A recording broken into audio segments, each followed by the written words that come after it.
Human trafficking gang గుట్టు రట్టు చేసిన విశాఖ పోలీసులు. విదేశాల్లో డేటా ఎంట్రీ జాబ్స్ పేరిట కంబోడియా, మయన్మార్, బ్యాంకాక్ దేశాలకి పంపి అక్కడి నుంచి చైనా కంపెనీలకు తరలిస్తున్న ముఠా అరెస్ట్.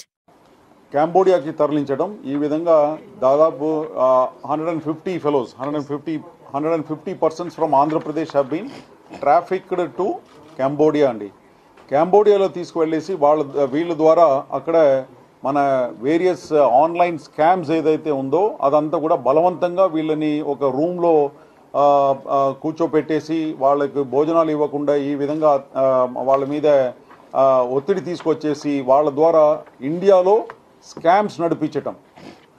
ఇండియాలో ఆన్లైన్ స్కామ్స్, డిఫరెంట్ స్కామ్స్ ఏదైతే ఉందో like job scam, online FedEx scam ఉంది, ఫెడెక్స్ కొరియర్ స్కామ్ మీ అందరికీ తెలిసిన విషయమే.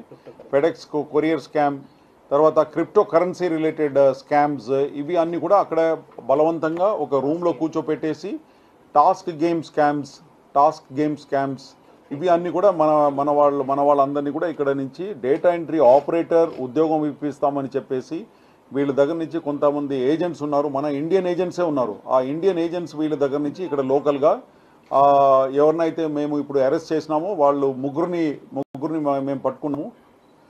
వాళ్ళు వీళ్ళ దగ్గర నుంచి అన్ఎంప్లాయిడ్ యూత్ దగ్గర నుంచి 1.5 lakhs చొప్పున కలెక్ట్ చేసుకొని తర్వాత 1.5 lakhsలో 80,000 కంబోడియా వాళ్ళకి ఇస్తారు. ఎవరికి? కంబోడియా వాళ్ళకు.